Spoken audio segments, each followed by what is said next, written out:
Hey everyone, if you don't know me already, I'm Jeff, a licensed driving instructor. Today we're going to talk about one of the most critical aspects of your driving test, speed limits. Whether you're driving down a residential street or transitioning through different speed zones, this is something you need to get right. Let's start with speeding on the test. Here's how it works. The first time you speed, you can lose 5 points. The second time, that's a 10-point penalty. And remember, you only have 20 points to work with, so you can't afford to mess this up. You can also fail if you are simply not paying attention to the posted speed. A question often asked: what if the vehicle in front of you is going slower than the posted speed limit? Will you lose points? The simple answer is no. More important than the speed is the distance between you and that car in front of you. Remember, driving distance should be approximately 2 car lengths for every 10 miles per hour. Consider that and tell me in the comments below, if traveling at 30 miles per hour, how far back should you be? Another question I'm often asked is whether you would fail for getting honked at for going the speed limit. The answer is no. If you are following the posted speed limit and not driving too slowly and you still get honked at, that is not a failure on your part. It's the other driver's illegal use of the horn. Here is a common myth.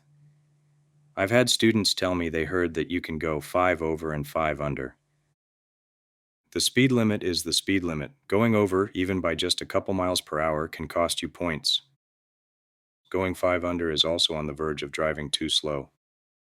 The 5 over myth comes from the belief that it's probably not worth a cop's time to write a ticket for only going 5 over the limit. It has nothing to do with the law or the driving test. You might not get a ticket in real life, but on your driving test, going 5 miles per hour over the speed limit consistently would undoubtedly be a fail. During your driving test, the examiner will take you through multiple speed zones. You'll drive through residential areas, but you might also transition into areas with different speed limits like 25, 30, 35, 40, and even 45 miles per hour. When you transition into a new speed zone, you need to adjust your speed immediately. Don't wait until you've passed the sign. Accelerate or decelerate smoothly to match the new limit. Sometimes your examiner might tell you the speed limit on a particular street, especially if there aren't clear signs posted. A common question is, should you ask them what the speed limit is? My advice: no. The test is about awareness, and part of that is looking out for those speed limit signs yourself. Speed limits can be tricky. Sometimes the signs are hard to see, especially when they're hidden behind trees or around corners. That's why it's a good idea to drive around the DMV area to get familiar with the roads. Always stay alert for those signs and be ready to adjust your speed accordingly. Speed, however, is also dependent on road conditions. Weather and visibility play a role in how you should adjust your speed. If it's raining or wet, it's okay to drive below the posted speed limit. The key is to adjust your speed to the conditions.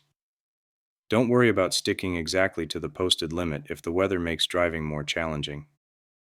Use common sense here. The test isn't about sticking to the speed limit when it's unsafe, it's about making smart, safe decisions.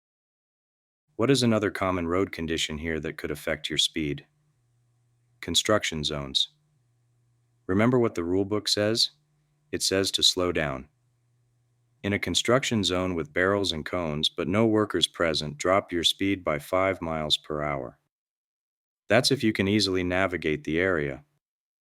If workers are present, you may need to drop your speed dramatically, especially if the worker is directly next to the traffic. Now let's talk more about your examiner. If you're speeding slightly, they may give you a warning. But don't rely on that. The goal is to follow the speed limit as closely as possible under normal dry road conditions. If you're asked to slow down, do it immediately. When you turn onto a new street, get up to speed, especially if turning onto a busy road.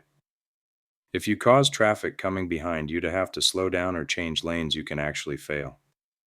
Maybe you misjudged the oncoming traffic and should not have turned in the first place. Or perhaps you are accelerating too slowly, and the vehicles coming behind you catch up to you. You are then impeding traffic. The test encompasses a range of skills, not just speed. It's about awareness, timing, and adapting to conditions. Another common question and another myth. Are DMV examiners stricter on teen drivers? Well, the DMV's official position is that there is no bias towards any particular age group. Also, there is no quota of passes or fails for a day, week, or month. However, I have brought hundreds of teens under the age of 18 to their driving tests. I take them every week. The examiners are sensitive and intuitive, having spent months or years observing human behavior behind the wheel. Real-world stats show that teen drivers have crash rates nearly 4 times those of drivers 20 and older per mile driven. Teenagers could influence examiner caution, but this would be based on safety considerations rather than unfair bias. You would have to lose sufficient points or fail on something specific.